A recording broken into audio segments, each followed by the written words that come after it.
Holy shit. It's begun. Before.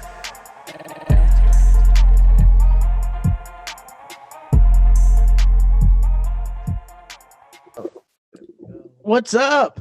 What a How are you doing? pretty good. How are you guys? I'm doing all right, man. Hello. Hello there. This is my roommate, Parker. Parker, what's up, man? What's happening? Nice to meet you. Nice to meet you. Zoom. It's virtual. Yeah. Dude, you're going It's like the future. full character actor this quarantine, and I love it. Yeah, I've gone completely insane. Thank you. Yes, I've lost my mind. Mm-hmm. Are you just like going up to your wife and you're like, I am Luke Bryan now. Respect me. I have hit country songs. You're married. Yeah. Nice. Yeah. Is it lovely? Is it everything? Yeah, I dude, want it to be?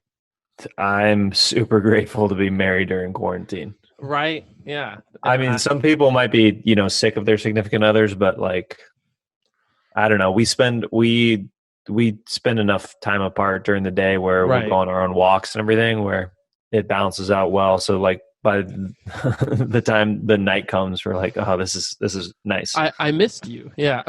Yeah. No, it's so. What has been your favorite character you've done? Because Are we going? Are we going? Oh, it's on. Yeah, it's on. Okay. All right. Oh, here we are. Are you cool with it or not? I think No, I'm cool. I'll raise my energy level a little bit. I only know you from Kill Tony. I was like, he's so calm. Relax. Yeah. This is me being very chill right now. Yeah, it's because like I watched your 100 character clip, and that was really cool. That you have. That took me years to make, dude. Right. Yeah. And develop all the characters, and you can do them all. Yeah, 100 characters and impressions, and that's not even all of them. Those are the ones that I remembered to record before or after the shows. Yeah, because sometimes, like when we were on the road with Kill Tony, or whether I'm doing it for something else, like there's some stuff that some characters that I did and impressions on Historical Roast and some other shows and stuff like that, and like Controlled Chaos and different things. Josh Wolf's show, which is amazing. Yeah. Sometimes like there's not enough time, or like I'll already be taking stuff off and I'm like, I didn't record that video. I'm like, nah, I'll get it next time. Whatever. Yeah. So yeah. Dude, I think honestly, and now I think with like Josh Wolf's show, you being able to do NSYNC or Justin in front of NSYNC. That was the best. And then that was so good. Yeah. And then no, go ahead. Career highlight for me, for sure. Yeah. I mean, dude, I'm a freaking diehard Justin Timberlake fan, and I've loved NSYNC and the whole boy band era, like Backstreet Boys, Right. LFO, like all like 98 Degree, all that stuff. It's like I love that era of music. So underrated. Mm-hmm. So underrated. I think I got the appropriate amount of love. Millions and millions of fans. Yeah. No. Yeah. I think they're doing all right. I should probably rephrase. Like as a dude, you couldn't just come out and be like, yeah, I love like NSYNC. And now I feel like because it is nostalgia, you can be like, yeah, this is good music. Yeah, you can get away with it a little bit more now. Like back in the day, you had to be like, dude, I like Korn. I don't know what you're talking about. If you had an NSYNC binder, dude, and you were a guy, get out of here. Yeah, get out of here. Well, I know some guys who had NSYNC binders, but they finally came out of the closet like after, Yeah. like Yeah. we all suspected, and I would just get my older sister, to buy the CD, and I'll be like, "What? She put her NSYNC CD in my backpack again?" Well, I guess. dude, how did this get in here? I guess Yeah. it's on the playlist now. And then I guess when I was sleeping, she was singing me the songs because I know all the words. I guess one of the main reasons is this a theme that you guys wear blankets during the show? Yeah, because that it's one of the reasons why I thought we hadn't started yet. I was like, these guys are wearing blankets. There's no way we've started this podcast. It hasn't always been a theme. Yeah. it's become one. So I always did since like episode 1 because I feel like FDR on the fireside chats. Mhm. And I was just like, oh, it's comfortable. We're addressing Same leg strength. Yeah. yeah. We're not really addressing the nation. We're addressing like 14 family members, but still, the importance is there. Yeah. So, and then Parker started doing it. So, I'm just anemic. Yeah. Just generally chilly. Okay. Yeah, Cool. yeah. Tight. How hot is it in Texas right now? I was like 90. Yeah, it was over. Oh, what a great theme you guys have carved into the show. We've got great AC in Texas. Yeah. We've got great AC. All right, Yeah. cool. All right. You got that central air in Texas. Okay. Yeah. All right. It's I got a my big freaking deal. window unit behind me, dog. Where that at? Yeah, you see that plug? I That goes do. Right to the window. right to that window, dog. Honestly, yeah, it kind of sucks because we can never do like an outdoor summer episode No. because we'll just like It'll be fucking miserable. Tony, why would you ever want to do an outdoor themed podcast because episode anyway? I want to feel like Pauly Shore in the 90s. That's why. Okay. Welcome to the outdoor, Blanket Boys. We're outside. Top Good. 10. Well, welcome to the Before and After podcast. We're freaking, it's summertime, bro. Amazing. It's getting hot in here, dude. Good. Take off all your clothes, Nelly style, bro. Dude, I met Pauly once. I went to Hyenas because they needed like an opener last minute, so Randy calls me, and I get there, and I was wearing a Goofy Movie shirt from the band from that, but just randomly. Yeah. And then afterwards, Pauly just looks at me. He goes, "Good set," and also, I was in that movie, bro. And I was like, "Yeah, I know." And he goes, "I'll sign it if you want it, dude." And he signed it, and That's awesome. it's my most prized possession now. It definitely yeah, would be man. mine. Pauly's- Leaning Tower of Cheesa is one of the greatest lines in cinema history. It is, yeah. Yeah. Also, that band is great. I don't know who they are, but I listen to the Stand Goofy. out Yeah. above the crowd, even if you're Yes. gonna shout out loud. Tonight is the only place to be. Gonna stand out, stand This is out. Yeah. amazing. Why? You're like a triple threat. Yes, you are. You can sing, dance. You're gonna win. He's gonna win a goddamn EGOT. Yeah. You're gonna win. I feel like you're just like 5 years too late to be a Disney star. You Oh, really could have man. done it, man. I could see it. You would have covered Thank you that so much. song. Thank you so much for ruining my dreams. man. Right here on this podcast, you know, I was just told I was too old for Disney, man. This is a heartbreaking episode. Disney's getting R-rated with like the Mandalorian. It's getting edgy. R-rated? Not R-rated, yeah. but like R-rated, more Right. R. Yeah, they're gonna do Yeah. that Lizzie McGuire come back, and she's gonna have like an abusive husband. But this time, Lizzie McGuire is a total whore. It's like, what? Disney? What's going on? This is different from my childhood. The animated drawings around her and stuff, like have their boobs out and stuff. Yeah, It's like, yeah. put them away. She's smoking a menthol cigarette. Yeah. This is gonna be interesting. I don't know. Were you a Disney kid growing up or a Nickelodeon?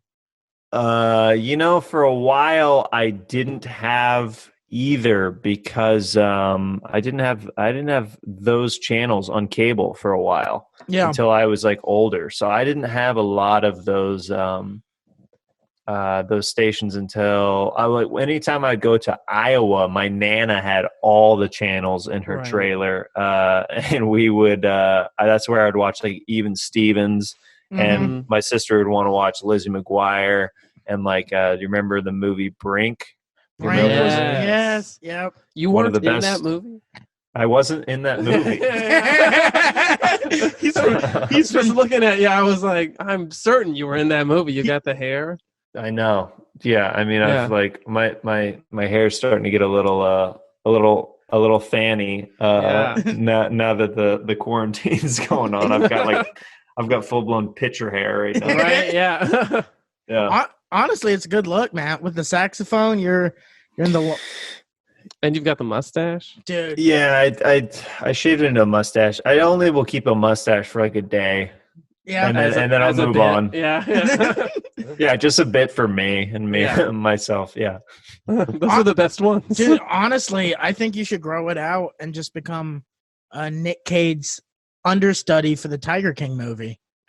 I was getting some tweets, some tweeted listener tweets yesterday that people upset that I didn't get a crack at it, but I'm like, I'm not an A-list guy, but I would have loved to audition. Yeah, right. Just to put myself on tape for it. Because your impression is great. Like, It's it dead sounds on. Yeah. exactly like him. It's a fun one. Yeah, I was watching the series with my wife, and I started. I'll do something. I do this. It's almost like a tick sometimes. If I hear a voice that I like, or if I hear a voice that I think I can do, I start kind of like. I start kind of like mumbling to see if I can do it, and then I started talking. I think I can do this one. There's a couple of young boys over here looking real nice under. You know what? I would like to see what's underneath those blankets. We're not homosexuals, sir. Just FYI. Well, not yet. You're not. Have you ever seen a tiger? Yeah. It's kind of he's a creepy guy, man. I think for sure is.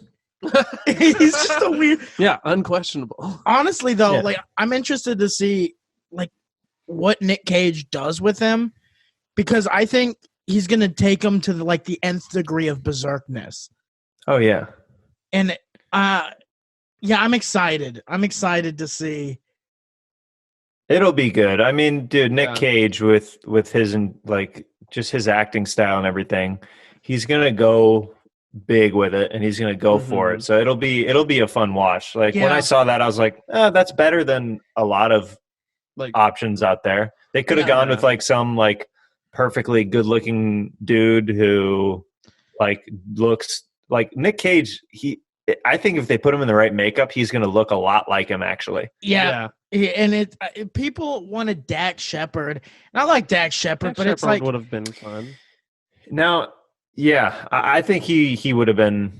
He definitely could have pulled it off. Well, I think it would have been a way zanier take on him. You know what I mean? Right. Yeah. No, I think I'm excited to see this miniseries and see who they cast. I always love because I love The Disaster Artist, just a movie based on real. Oh, that was great. Yeah. That was better than I thought it'd be, actually. Yeah. Once it started getting Oscar nominations, I was like, oh, okay. Like, they fucking made a good movie about the worst movie ever made. This is pretty cool. Yeah. Yeah, they did it. But so, how have you been staying sane during all of this? I've been trying to. I stay. Yeah, it's funny. Like, I've managed to stay as busy or busier in some ways than before, or just I guess not busier, but busy in different ways. I'm editing a lot more stuff like I used to. Like way back in the day, I used to really edit all my stuff back in the day, and I've been editing some projects that I'm excited to put out there, and some stuff I'm kind of pitching and stuff like that right now. But I've been playing a lot of music. Music helps me a lot as a good kind of therapy to kind of calm me down a little bit, or have energy to put somewhere and into something. So that's been really nice doing that. What's your go-to music? When you say playing music, do you mean listening or actually playing? Actually playing, right. Like guitar, and Nice. I've been taking piano lessons over this last 10 months. Jesus. And so I've been playing piano daily, and I haven't really flexed it. I haven't really put out that any videos of me doing it really yet, but I've got some ideas of I've written some songs and stuff that I want to put out. So you're gonna become a freaking pop star once this quarantine's over. Hey man, whatever it takes to get on Disney. You know what I'm saying? He went into quarantine as a comedian, and he comes He came out a Disney pop star. This is the story. He was told on the before and after podcast that he was 5 years too old, and he said, "I'll show them." So look at me now, motherfuckers. He had literally met the co-host 10 minutes prior to the podcast. And he told him his career wasn't gonna happen. Funny thing about the Luke Bryan impression that I did for him is I didn't talk to the NSYNC guys after I did the Justin Timberlake bit. Yeah. But I stayed on, like I signed back on to like pop back in the room on the Zoom call with Luke Bryan and his wife afterwards, and he goes, and he was joking with me afterwards. But Josh introduced me. He's like, "Hey, this is Jeremiah." And I'm like, "Hey guys, what's up?" And he goes, "I'm gonna make sure that you never work again." And I looked at him and I go, "You know what? Thank you very much, brother." And he laughed that I decided to double down on the impression after he told me I'd never work again. I'm like, "Thank you very much, brother. I appreciate that." Yeah, that brother is so perfect. Also, what's he gonna do? Like when everything opens back up, you have a weekend at like the Funny Bone. They're like, "Jeremiah, Luke Bryan came at 3 p.m. and said, 'Don't let this guy on stage.'" He bought up all your tickets. And he requested to feature like an extended feature set. We really can't say no. It's but yeah, I don't know how he would take me down, us being in completely different fields of entertainment. I guess I'll never be the country star that I wish to be. Wow. 2 dreams killed in one podcast. Right? Yeah. Yeah, with that, it was cool. Josh Wolf and I had a writing session with a couple of the guys from I don't know if you follow country music at all or if your listeners do or whatever, but a couple of the guys from Philip and Jimmy from Little Big Town. They're a couple of the members of that country band, and they were really funny. They like pitched us great ideas that ended up going into that bit, like some lines and stuff. And then like one of the guys, literally, he was like at his place, and he was just like, he sent me a recording of chords that he thought that I should try for one of the songs, and they ended up being like the chords that I ended up using for one of the songs that I played on guitar. Yeah. So it's cool to just like, because they're like legit country guys and they had inside info. They tour with Luke and stuff. So they're like, "Oh, you should say this, like, because this is his sense of humor." I'm like, great. Yeah. Anything to help. Great. I bet it helps too, especially because you're doing the impression in front of him. Like if you were just doing the impression, you could have like some leeways, but I think that extra detail, because you're doing it in front of him, like sells it even more. And they're like, "Holy shit!" Like you made Luke Bryan and his wife laugh, because if they didn't laugh, I feel like that makes the whole. Yeah, the bit's done, man. It's killed. Yeah, and luckily it's the same thing. Like with the NSYNC guys, they played along with me being Justin Timberlake, and you know, it was super fun. Yeah, makes all the difference. Because I feel like if you did an impression in front of like Werner Herzog, he would not be impressed. And I have a Werner Herzog impression. Yeah, it's the best. It's the best impression. Do you have a Werner? I'm terrible. We're both terrible at impressions. Yeah, I can't match a voice or anything. But Werner is like a deep, just charming. The world is very bleak, and we will not survive anything that comes our way. It's just like a very just mellow. Yeah, I'm not a. No, it's all good. It's like it's like the Hans character from Mighty Ducks. Yeah. He actually wrote that character. It was his first. Yeah, it was his first Hollywood writing gig. He's like, the Mighty Ducks are missing a very important structure. A fall. I don't know. It's if you could give advice to someone who wants to do impressions, were you just like naturally gifted? Because I know some people as kids, they could just pick up sounds and voices, or were you had to work on it? It's all all this stuff. I feel like any skill set, you have to really work at it to get better at it. I would say that for me personally, I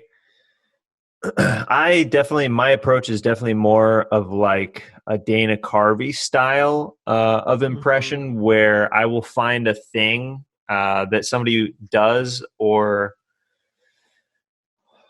either a tick they have or something that stands out, and I'll kind of like highlight that or bring that out. So there's definitely way better like technical impressionists out there. I just like to have a unique take on it and a unique point of view. I always feel like the point of view is way, way, way more important than getting down every little thing in the voice. Perfect. Yeah, because it's like, you know, the Luke Bryan that I did for Luke Bryan is like, it's not a perfect impression, but like it's enough in the range, and it's enough of like some of the mannerisms and stuff that he does where it's like, okay, I'll buy it. You know what I mean? Yeah.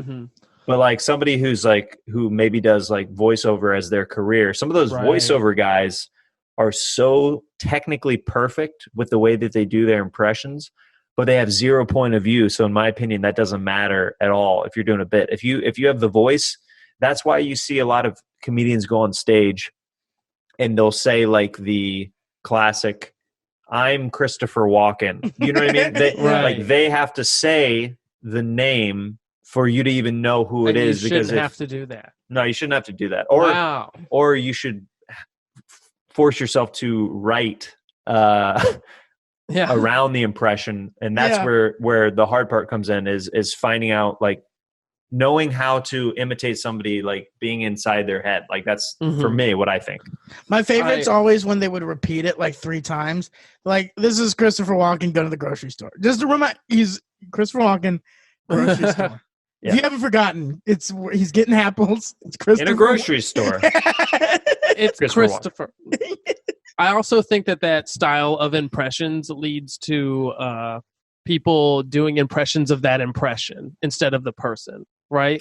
Oh, for sure. I mean, there's a lot of people anybody who is the first to do an iconic impression, it's usually carbon copies of that original impression. There's a lot of people who, you know, after Dana Carvey's George Bush, the "not gonna do it," you know, like that whole thing, like they're all just doing Dana Carvey, and like a lot of people are just doing Daryl Hammond's Bill Clinton, and there's people who crack certain impressions, and then everybody else they can do that. Because once you see somebody else crack it, then you're like, oh, okay, I think I know how to do this now. It's kind of how it is. That's like one of the stories behind Mike Myers' impression of using the Lorne Michaels impression as Dr. Evil. There's like a behind the scenes kind of thing that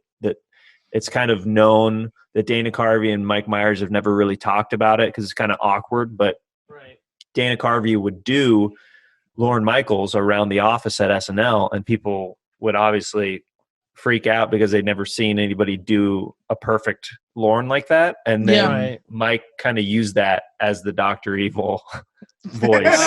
He just kind of lifted it. That's how the story goes from what I've heard. Honestly, I think Mike Myers, that's his best.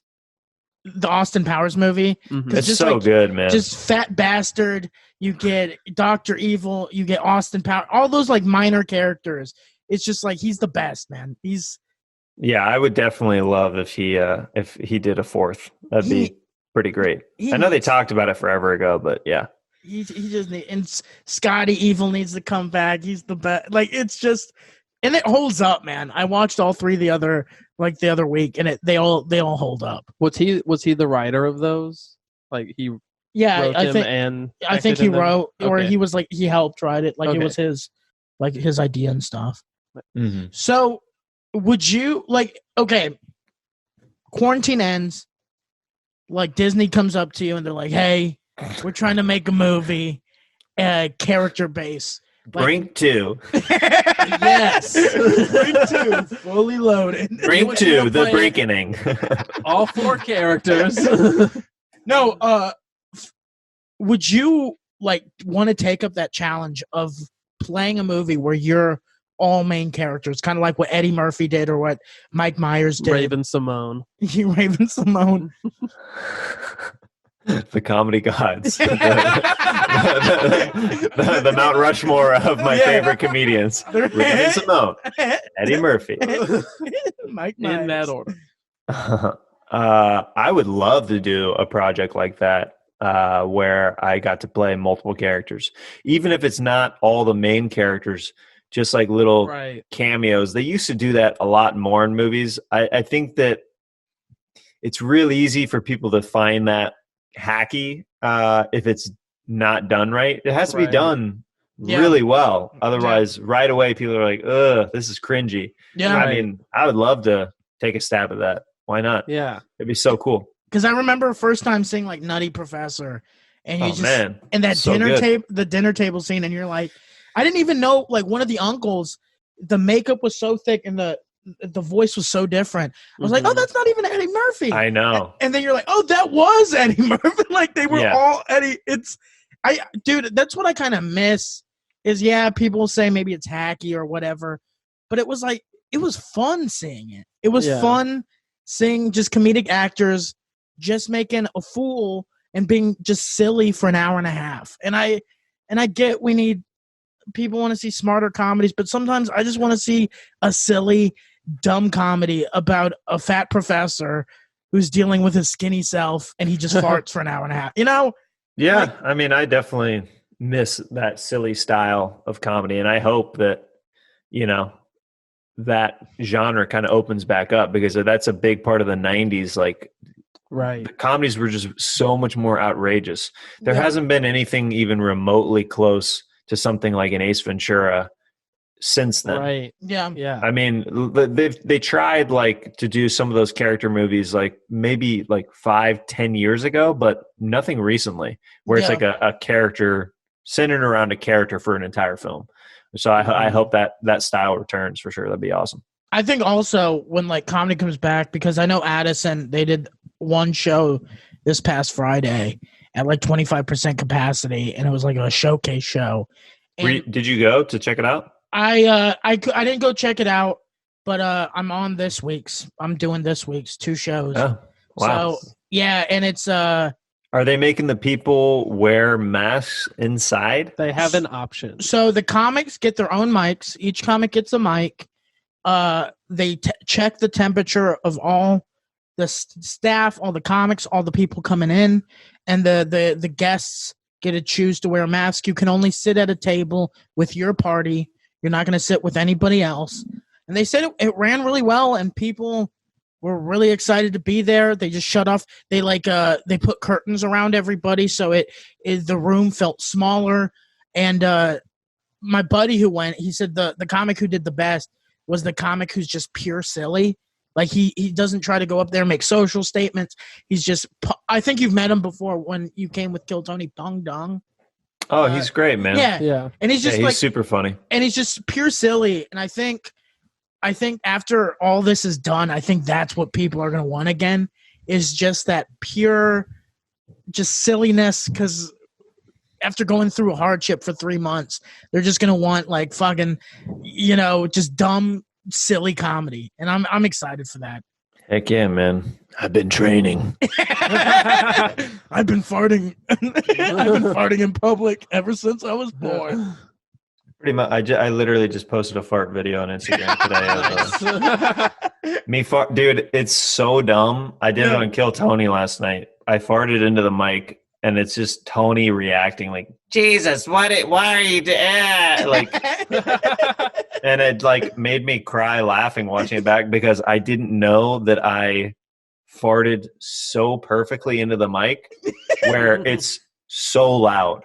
And that still, I don't care how that looks. It will always make me laugh. and smile. So I'm like, I'm reposting this.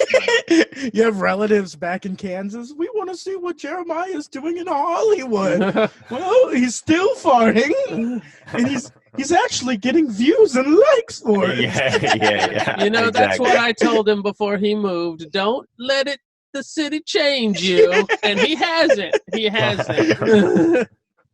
He's still the little Kansas boy we know.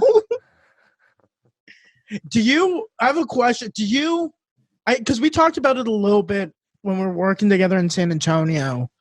Did you have to adapt personality-wise when first moving to LA? Because I feel like Texas people in Kansas, they're inherently just friendlier people. And then you go to the either they're better. They're better. Because then when you go to the coasts, it's a different vibe. And I feel like sometimes the coast, they look at people like from the South or the Midwest like, oh, you guys are a little slower, you know. You guys got TikTok a few months later. We already have the view. And it's, you know what I mean?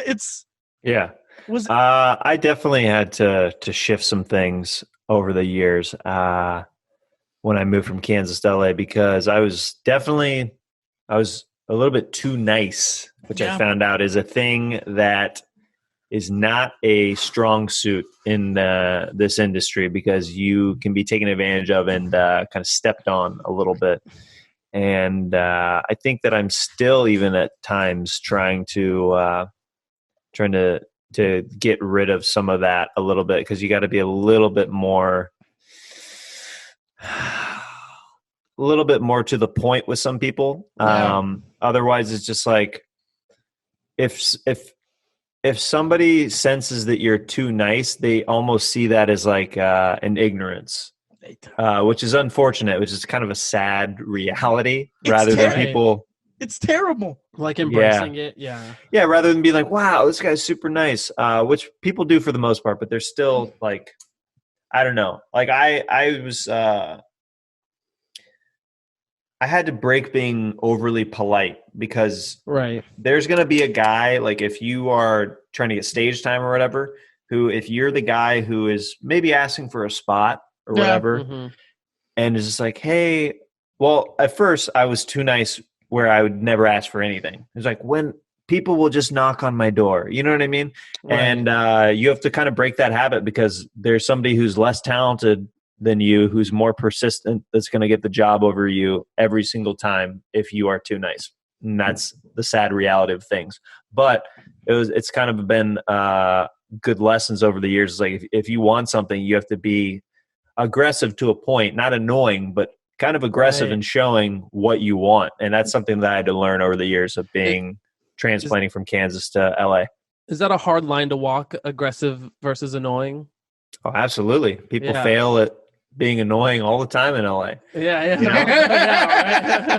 Yeah, absolutely. There's people, you know, I think it's okay to hit people up to ask for things, but like, you got to be self-aware enough. Right. You got to pick up on social cues. Like if somebody's uncomfortable, if you're asking for something and they're like, it's like, back off. You know what I mean? Right. Yeah. But if they're like, okay, yeah, exactly. Just knowing when to push and knowing when to back off, and that's a skill. And sit in timeout, because you know sometimes you ask and get a showcase maybe too soon in your stand-up career, and then maybe you didn't kill it that night. Maybe it was just kind of a B average or a C average set. It's like you can't be asking for another showcase or another spot at that place. You got to sit yourself out for a while and be self-aware. Yeah.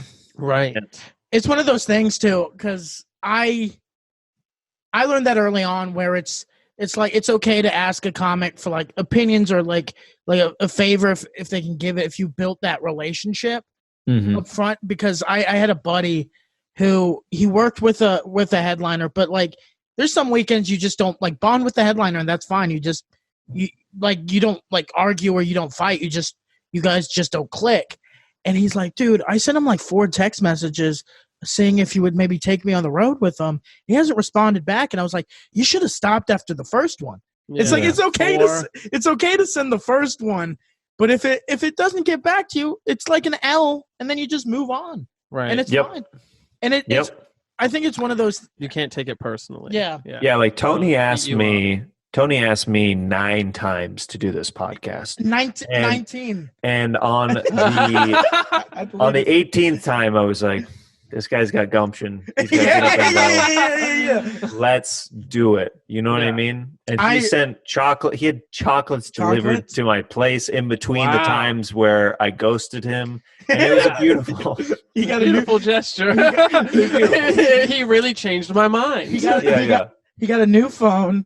So I started texting his wife, being like, "Hey, can you give me Jeremiah's number?" He started texting me, "New number, diss your mom." It was good, and that's what you got to do. The number for Jeremiah Watkins will come right under his cell phone number. Yeah, exactly. Just text any project. Now, because man, that's one thing that I hate about like the LA. It's like not being able to be like the niceness thing, because even here you can make sure to clarify myself. You can still be very nice. Like cordial. It's the politeness, I guess. I'd rather correct myself on saying if you're too apprehensive with stuff, which in the Midwest and the South, you're kind of trained to let other people lead and be like, oh, of course, like it's a big respect thing. You know what I mean? Right. Like not stepping out of line and respecting your elders and all that stuff. That's really drilled into us when we're growing up. And I guess I want to clarify that. It's like, because the nicest people are the people who they work the longest. That is true. Right. So I want to clarify that. So I'm not saying like don't be nice. It's more like knowing where that line is of politeness and knowing how to graduate to that next step of being persistent and aggressive in a positive way. Yeah, without being like demanding or a diva. I'm glad you said that, because after this podcast was over, I was going to burn Parker with a cigarette. So I'm glad. I'm glad you quit. You're already doing that show, going to get Corona and bring it back here, man.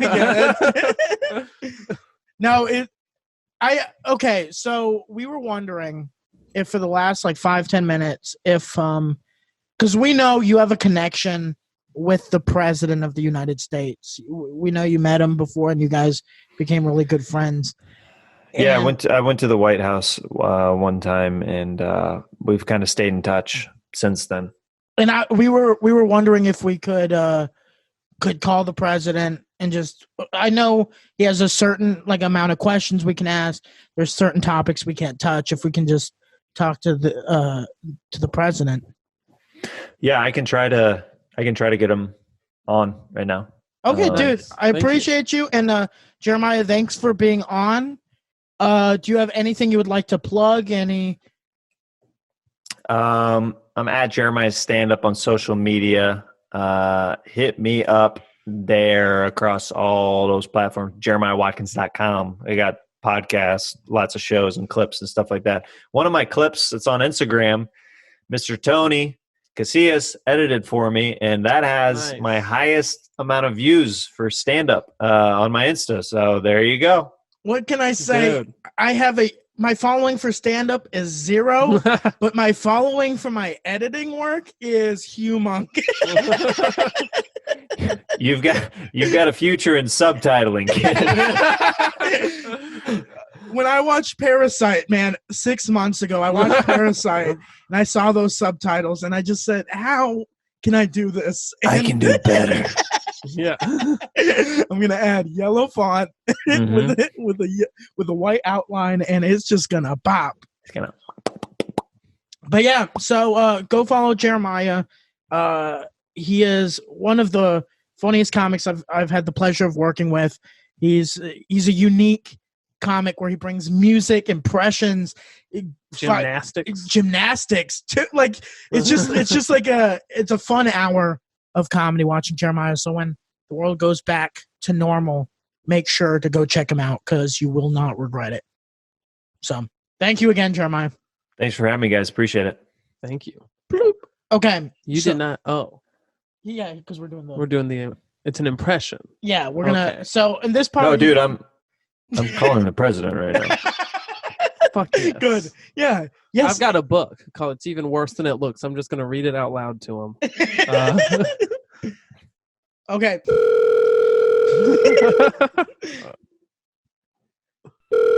Hello, Hello. Is this Donald J Trump. Is this Mr. President?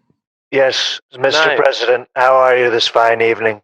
pretty good. First off, thank you for taking our call. And Jeremiah told us we have to read this before we get started. Thank you for being the best president this country has ever had. Jeremiah said that about me. He's a beautiful man. He's a good guy. He is beautiful. Yeah. Quick question. Yes. The other day, you said that you're having a harder time than Abraham Lincoln did. It's true. I mean, the main difference between him and I is that, he had to deal with the slaves. I don't know if I can say whether or not I want to bring slavery back. I don't know if it's a good idea yet or not. But what I will say, it's not a bad idea. But I like that. I'm not saying it is. I'm not saying it isn't. But I'm also saying it's not good. It's not bad. I'm just saying what it is. you're just saying maybe. I'm just saying it's a possibility. We don't know how bad this Chinese virus is happening to people, how much it's growing, how much the Lysol, how much the Clorox is working against this virus. So I don't know where we're at with it right now. I get that. Do you regret telling people to drink Lysol and to drink? Absolutely not. It hasn't been proven that it's not effective. So Right. I just, I'm a very shoot from the hip kind of guy. Supposedly some scientists said that they deemed it not good. But, it's one of those things where don't knock it till you try it. I want to know, the economy was on like an uptake for so long. And Thank you very much. right, yeah. You're welcome. And it was whenever, in 2017, you cut the taxes for corporations, and then you moved on to cutting more taxes and then more. And That's what I do. right. But now there's no money in the economy because What do it was all. you mean there's no money in the economy? I mean, the stimulus packages have been everywhere. Have you not received your $1,200 check? I have There's not. literally I have money not yet. falling out of the air right now. I would say the economy is stronger than it's ever been, and I think it's going to return bigger, better, faster, stronger, and harder. That's a great song. That's a great song. I wrote that.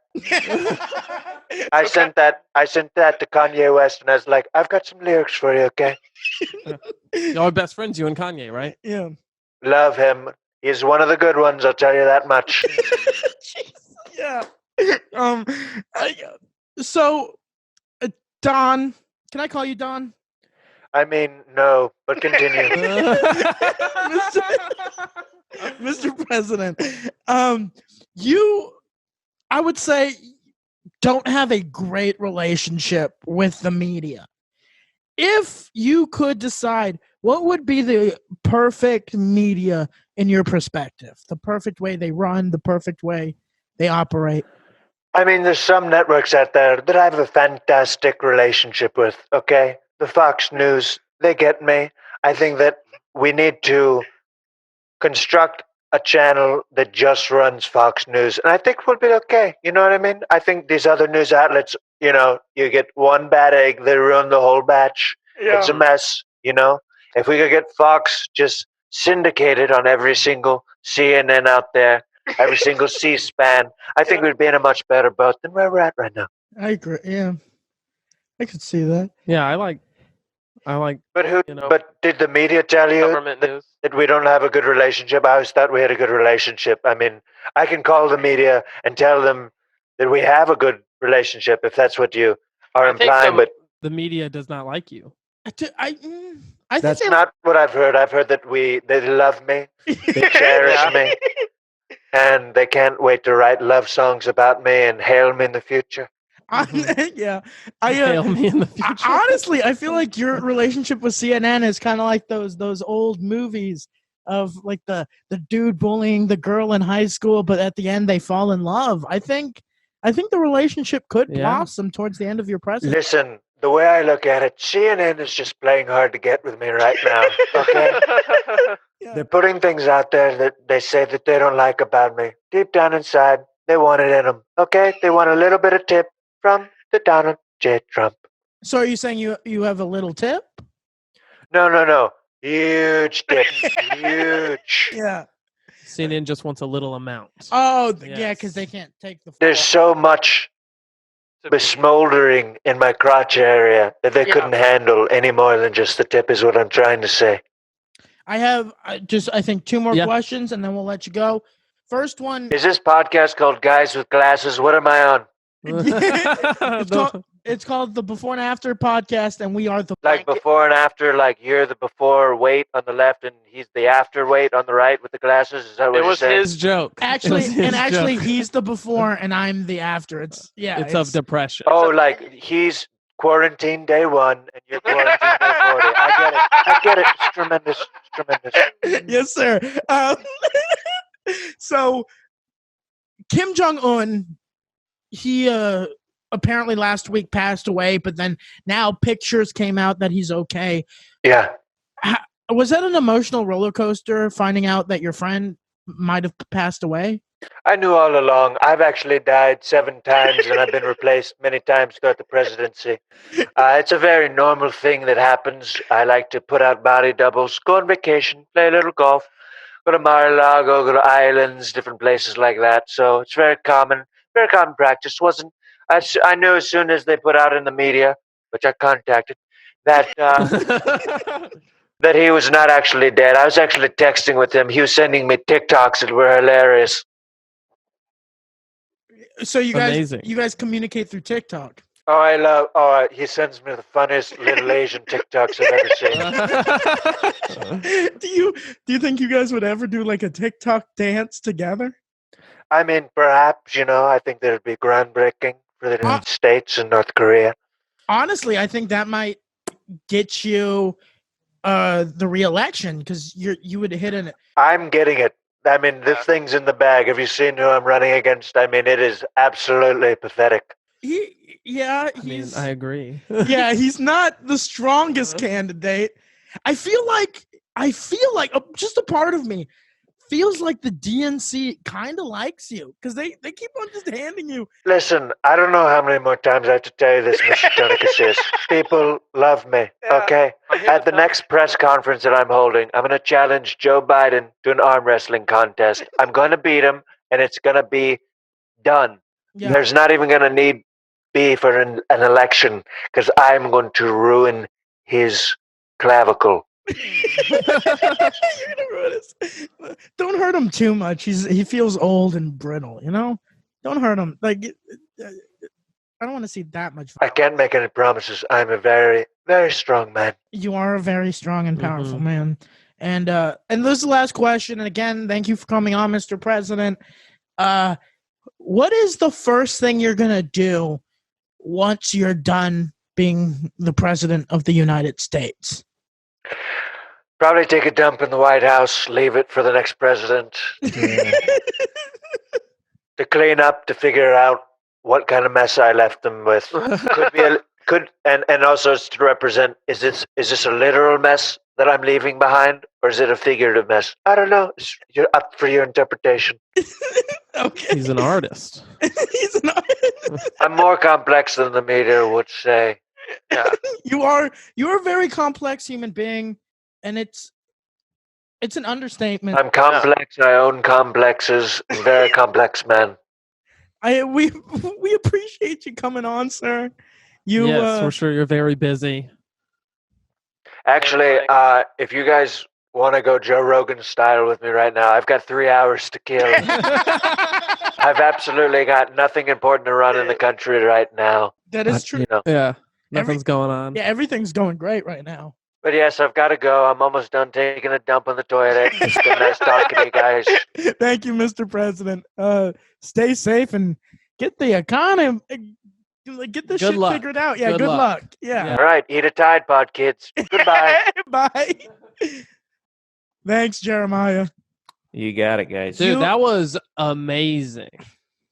Oh, good. I was kind of shook multiple times that I was like, this sounds exactly. I want to just get the audio and send it to my mom. When I put a Trump sketch on my podcast last month, and just the audio version first. Mm-hmm. And I had so many people who hit me up who thought I had taken actual footage from news sources and stuff like that. That were like, oh wait, that was you. Like when I put out the video version, they're like, I only listened to this. I hadn't seen the video yet. I thought that this was my husband was just watching the news. Yeah, he showed me the video, and I said, "Is he lip syncing this, or is he actually doing it?" And oh wow, that's cool. Yeah, no, dude, that's so nuts. I'm excited because I think sketch comedy is coming back in a huge way. And I think, man, your impressions are dead on. And I think keep posting those videos because I've been showing those to people and people are loving your impressions. So oh, cool. Heck yeah. Thank you, man. So, and I also appreciate that. Thanks again for coming on for an hour. Dude, absolutely. You've always been dope to us Dallas boys. Oh, dude, I love what you guys are doing in that scene. So I think that you guys should be rewarded, and however I can help, I will always do my best. So to help you guys out. Appreciate you. And I saw that you guys might be coming in August for Kill Tony. Like Randy posted something. So if you guys do, let me know. I'll come out. I'll record y'all shows again, and we'll see if we can capture some other stuff. Fun moments. Cool. Yeah, that'd be a lot of fun. All right, brother. Stay safe out there. I'll talk to you soon, man. Dude, great meeting you. Nice to meet you as well. Dude, awesome podding with you guys. Have a great rest of your day. We will. I like this early day podcast. This was nice. Yeah. There you go. Bye, brother. Bye. Hi, thank you for listening to the Before and After podcast. Make sure to rate and subscribe. Come on. Before and After. Hey.